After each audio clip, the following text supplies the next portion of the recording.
नमस्ते सभी को। आज हम पढ़ेंगे क्लास 10th वैदिक गणित के अंतर्गत प्रश्नमाला फर्स्ट निखिलम से भाग दीजिए। पहला क्वेश्चन है 1245 भागित 97।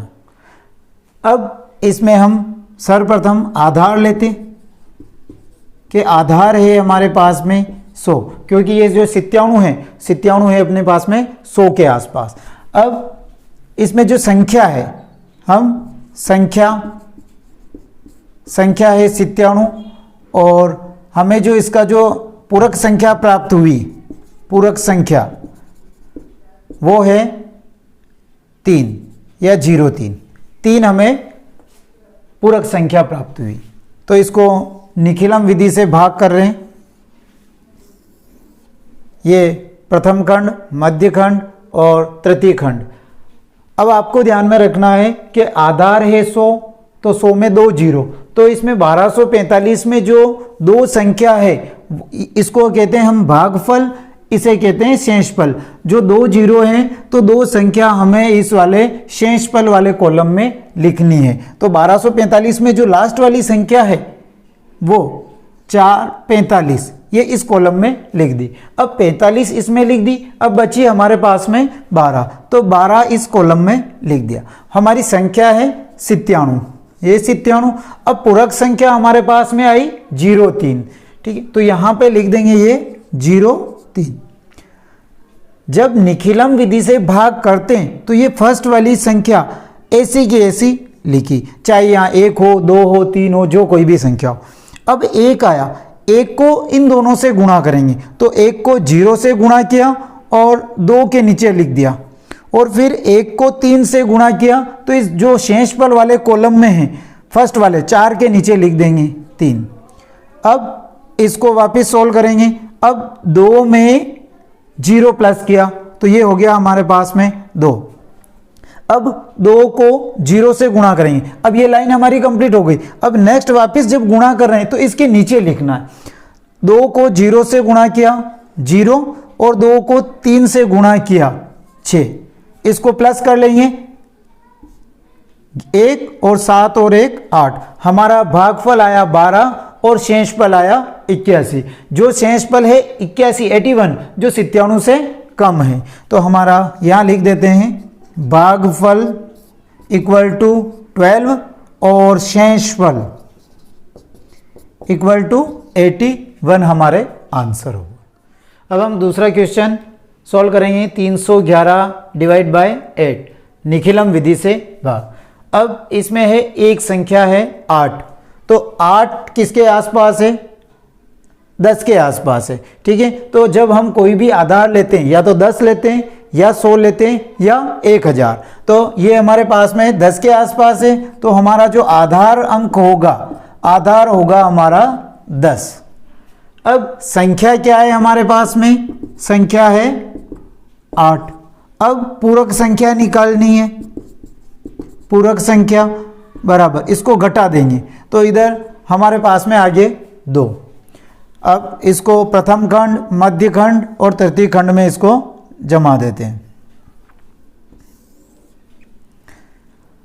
अब आधार में है 1 जीरो, तो 311 में से इकाई की अंक संख्या एक संख्या इस जो तृतीय खंड है उसमें आएगी, तो ये वाला 1 इधर आ गया। अब हमारे पास में बचे 31, तो 31 मध्य खंड में आ जाएंगे। ये संख्या यहाँ पे, और इसकी जो पूरक संख्या हमारे आई 2, तो ये इस 8 के नीचे आ जाएगी।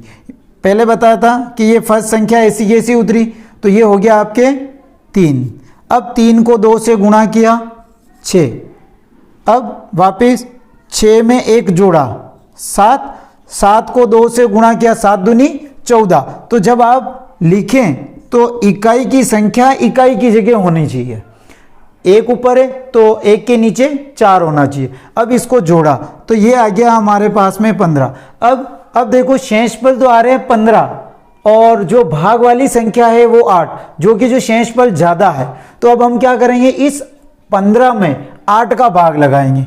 ये 15 है, 15 में 8 का भाग लगाया, 8 एकम 8, घटाया कितना बचा 7। तो जब ये भाग कितनी बार गया, एक बार, इस कॉलम में लिखेंगे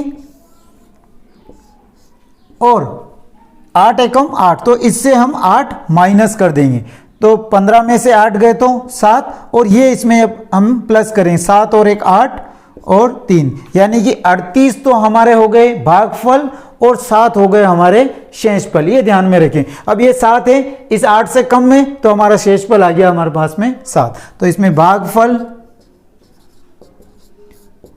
38 और शेषफल 7 हमारे आंसर हो गए। तीसरा क्वेश्चन है 1013 भागित 88। 1013 में हमें 88 का भाग लगाना है निखिलम विधि से। तो काम वही है हमारा, सर्वप्रथम आधार, और आधार 88 है 100 के आसपास, तो हमारा आधार हो गया 100। संख्या है हमारे पास में 88। अब हमें निकालना है इसकी पूरक संख्या। तो पूरक संख्या जब निकालते हैं तो इसको इसमें से घटा देते हैं, तो हमारे बचे ये 12। तो पूरक संख्या आई हमारे पास में 12। अब ये 3 खंड बना देते हैं, जिसे प्रथम खंड, मध्य खंड और तृतीय खंड कहते हैं। हमारे आधार हैं 100 में हैं 2 जीरो, तो जब 1013 में से जो लास्ट वाली इकाई और दहाई की 2 संख्याएं हैं वो तृतीय खंड में आएगी, तो इसमें आ गई हमारे पास में 13। अब बचे 10, तो ये 10 इस कॉलम में आ गए। संख्या है हमारे पास में 88 और पूरक संख्या आई 12, तो इस 88 के नीचे लिख दिया। वही तरीका कि ये फर्स्ट वाली संख्या ऐसी की ऐसी। अब 1 को 1 से गुणा किया 1, और 1 को 2 से गुणा किया 2, 0 में 1 प्लस किया 1। अब 1 को 1 से गुणा करेंगे तो यहाँ नहीं लिखेंगे, इस 2 के नीचे लिखना है, ये ध्यान में रखें। तो 1 को 1 से गुणा किया 1, और 1 को 2 से गुणा किया 2, इसको प्लस कर लेंगे, 3 और 2 5, 3 और 1 4। अब 45 88 से कम है, ठीक है, जो शेषफल हमेशा कम आता है, तो हमारा भागफल हो गया 11, शेषफल हो गया 45। भागफल इक्वल टू 11 और शेषफल बराबर 45, जो कि हमारे आंसर है।